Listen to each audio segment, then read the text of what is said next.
In the great AI gold rush, one company was the designated rocket ship to the moon, CoreWeave, an AI darling that after its landmark IPO in March 2025 seemed to defy gravity, with its stock soaring, until it didn't.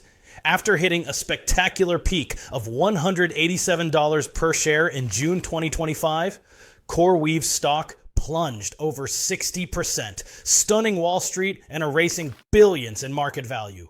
The market suddenly got spooked. But the real story wasn't just in the stock price. It was buried in the financial fine print, a story of massive, high-stakes debt. This is the story of the debt strategy that fueled CoreWeave's incredible rise, and the risks that now threaten to bring it crashing down. To get what's happening, you have to understand the frenzy of the last few years. The generative AI boom created a new kind of gold rush. But this time, the gold wasn't in the ground. It was computing power. And the tools for this new era were specialized computer chips, GPUs. Companies like OpenAI, Microsoft, and Meta needed hundreds of thousands of these chips. This created an insatiable demand for a very limited supply, controlled mostly by one company, NVIDIA. In the middle of this frenzy, a new kind of company emerged. The specialized AI cloud provider. They were generalists like Amazon Web Services. They had one job: get as many GPUs as possible and rent them out. At the front of this pack was CoreWeave. Starting as a crypto mining operation, CoreWeave made a brilliant pivot. They used their expertise in running huge banks of GPUs to become the go-to provider for AI companies. They were the ultimate arms dealer for the AI revolution. The hype was immense. CoreWeave secured billions in funding from investors like Blackstone and Coatue and landed landmark deals with the biggest names in tech. Its IPO in March 2025 was a massive success. The narrative was simple. As AI grew, CoreWeave would grow with it. On paper, they were minting money. But behind the scenes, the foundation of this empire was built on something far more dangerous than most people realize. Music started to sputter in the fall of 2025. After a meteoric rise, CoreWeave's stock began to slide. Then, the slide turned into an avalanche. Within weeks, the stock had plummeted by more than 60%, wiping out tens of billions of dollars in market value. The official reasons were vague. Murmurs of market volatility and construction delays at key data centers.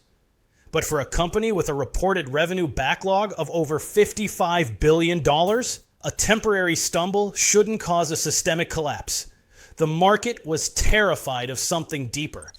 Analysts and investors started pointing to the company's massive leverage as a major risk. The panic was fueled by a sudden realization. The cash-gushing machine everyone had bought into was actually a high-wire financial act. And as people started digging, they found that the truth was hidden in plain sight, in a series of complex financing deals designed to fund the company's explosive growth. To understand CoreWeave's secret, you need to understand a tool called asset-backed lending. Imagine you want to buy a fleet of ultra-expensive supercars to rent out, but you don't have the cash. So you get a loan, and you use the cars themselves as collateral. If you can't make the payments, the lender takes the cars. It's a risky move, but it lets you build your empire fast. This is precisely the strategy CoreWeave used, but on a staggering scale. Instead of cars, they were buying billions of dollars worth of TPUs. They took out massive loans, using the chips themselves to secure the debt. For instance, in May 2024, the company secured a massive $7.5 billion debt facility led by Blackstone and Magnetar. Over 18 months, it raised over $25 billion in debt and equity. This is how they built a GPU empire that seemed to appear from nowhere. The problem is, while the growth is impressive, the interest payments are immense. When CoreWeave reported its third quarter results for 2025, the cracks began to show. The company posted impressive revenue of $1.36 billion. but its operating margin was a slim 4%, and it still posted a net loss, partly due to huge interest expenses. The company was a giant, but its foundations were being eaten alive by the cost of its debt. This high leverage model has some analysts worried. The company's debt-to-equity ratio is over 120%, far higher than competitors like Amazon or Google, and its Altman Z-score of 0.69 suggests a risk of bankruptcy. The entire financial model is balanced on a knife's edge.